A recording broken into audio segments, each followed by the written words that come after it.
joined today by Michael Wilkinson, Head of Equity at Crowdcube. And we are introducing you to CEO Stephen Shortt, who is here to make a pitch for his company, Hawkins and Brimble. Welcome to the show. Thank you. Please tell us some fun facts about you. We hear that you have a Sir on your team. We do, yes. Our chairman's Sir Eric Peacock, who's was knighted for services to the British government a number of years ago, but he's our mentor and non-executive chairman, so been very good, very helpful with the business. Good. Well, hopefully he's been helpful to you. And also we'd like to wish you a happy birthday. Thank you very much. Oh, yeah, happy birthday. Thank you. So, for your birthday treat, are you ready to do your pitch? Yes, I am. Absolutely. You've got 10 minutes. Great. Okay. So, hello everybody. As I said, I'm Stephen, the founder and CEO of Hawkins and Brimble.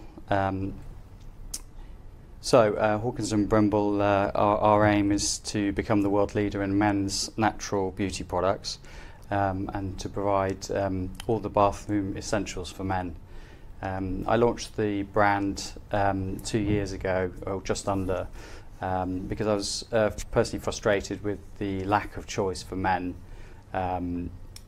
with natural products. There's a lot of female cosmetics offering, no chemicals in the product. So I decided to launch my own brand, which took a lot of time, a lot of planning. The market opportunity is huge. Men's grooming. I'm sure you've all seen the massive rise in the number of barbershops on virtually every street corner in every town, and we know for sure that that's not just in the UK. That's globally. I was in America 2 weeks ago, again seeing lots of new barbershops and lots of new startup brands launching in the category. Male grooming category is set to rise to 60.7 billion in 2020, so there's a lot to go for. The key markets, Germany, China, UK and Brazil, and obviously the US, are the sort of five biggest markets for male grooming. And I'm pleased to say that all of which we're either present in already, or we are soon to be launching in all of those markets. So very exciting times for the brand. In terms of market differentiation, I spend a lot of time visiting barbershops in Shoreditch in London, working out and talking to the barbers and finding out what products were popular. Because I knew that the products in the barbershops would be of the best possible quality, and from that decided to benchmark against those products, and also saw there was a gap in the mid-price in the likes of Boots, etc., where there's a lot of product at sort of £2, £3, £4, and then jumped straight up to £20 Clinique, Tom Ford, etc. So we kind of decided to pitch in that sort of middle sector there, which was a smart move because we're pretty much alone in that space at the moment. What can how can we make ourselves different? I've been in the health and beauty industry for 25 years and have been involved in a lot of exports. So I already knew well that the great British products are very popular abroad, considered to be of superior quality, especially British manufacturing. So we just went about, and my design agency, I just said, look, I want this to look as British as possible, and they came up with this super packaging, which has won several awards so far. Quintessentially British, we call it. And then, as I said, the barber grade tonics. So our products are of barber grade rather than just sort of mass quality. Very important. In terms of accomplishments, we've had an incredible 18-20 months since we started. We've got a very lean and mean team, fantastic team, and we've launched in so far 10 countries, and we're soon to launch in another 10 through 2019. So it's incredibly exciting times for the brand. We're already, for those of you who might recognise the brand already, you may have seen us in Waitrose and Sainsbury's already. We're in over 1,000 stores in the UK as it stands. So fairly unusual journey for a startup to sort of have this sort of growth. But we've got a very experienced team and a very low overhead, so that's really important for the business. We're in over 3,500 stores globally. So again, a lot going on at the moment. A lot of conversations about marketing, etc. So it's quite fun times and lots of travel ahead. I'll be gaining a few air miles, I should imagine. We have also won several awards. So last year we won gold for our face wash and silver for our shaving cream. And we were shortlisted for the GQ Grooming Awards for our new moisturiser, which I'm particularly proud of. All of our products goes through my wife and I as the test, and we send the products back to the lab several times over. It just drives them mad, but perfectionists, and certainly our product is being used apparently not by just men but women also. Route to market, how do we get there?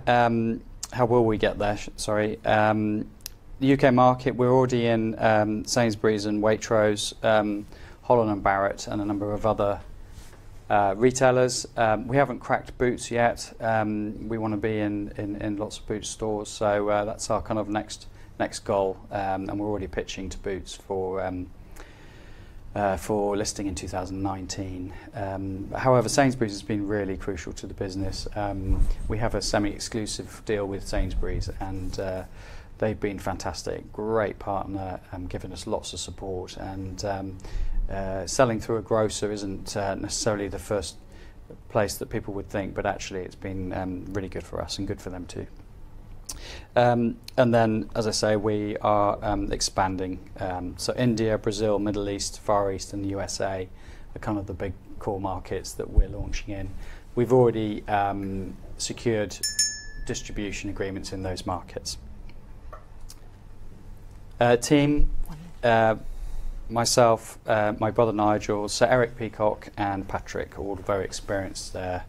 So if you want to find out more, visit our CrowdCube pitch at crowdcube.com/Hawkins and Brimble, or if you have any other questions about my presentation, just email me at stephen@hawkinsandbrimble.co.uk. Thank you very much. Thank you, Stephen, for your pitch. Michael, have you got any questions? I certainly do. So you're a bit of a fan favourite brand of ours at CrowdCube, and I think we've got a relatively well-groomed office, it appears. But one thing that I'm interested to understand a little bit more about, and you touched on it there, is how do you actually decide which products to pick? So you've got a selection there, but you've obviously got 18 SKUs and new products coming. How do you decide? Well, I think for me, it's a bit selfish, really. If I want a product in the bathroom to use, sometimes I think about launching one. So we started with the beard care, very popular, obviously, on the beard trend out there. And then we looked at body care, so we launched a shower gel, shampoo, and some new hairstyling products. And then lastly, the most recent stuff has been skincare. So to be honest with you, my vision was always to have a one-stop shop for men. So we get the we're in the great position where if someone likes the fragrance of the moisturiser, then they might try a shower gel or another product. So that's the main reason. Okay. I've got a quick question. In terms of like girls and boys, why do we have different skincare products? To be honest with you, the ingredients in the skincare would be very similar, almost identical. So there are some products, a unisex product. I think the main difference would be the fragrance. Right.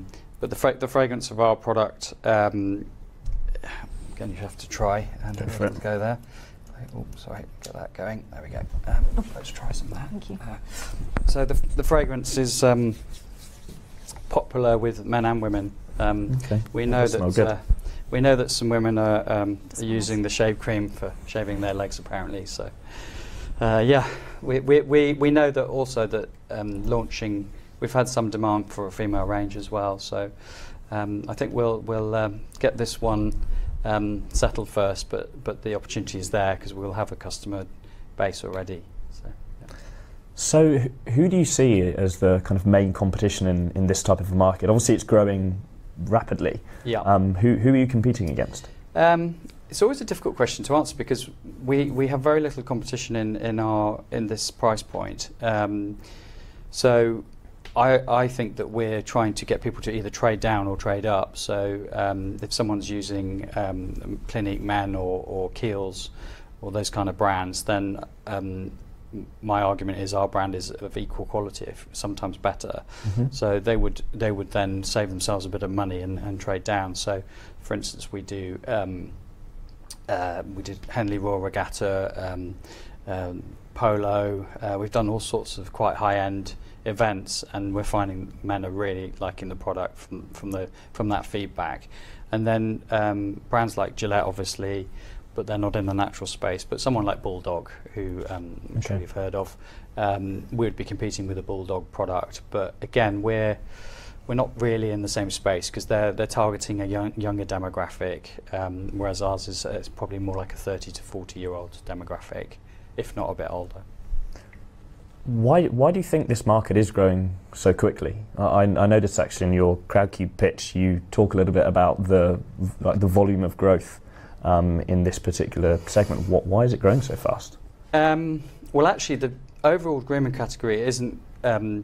It's particular parts of the grooming category that have pushed this, and obviously in the beard arena. So things like beard oils have seen over 250% growth. So no one ever used a beard oil, but now we have beard oil, beard balm, beard shampoo, everything for beards. So it's just following a trends, and this is from people like the Beckhams of this world, and maybe even yourself. You're setting some trends there. Do you use a beard oil, Michael? I don't actually. No, this is all natural. I grew it myself. It's just naturally soft. I think it's fine, but people don't realise that it's not just about keeping the beard soft. It's about moisturising the skin underneath the beard. It sounds like you can sort me out with a few products. Yes, absolutely. Thank you, Stephen. That was a great pitch.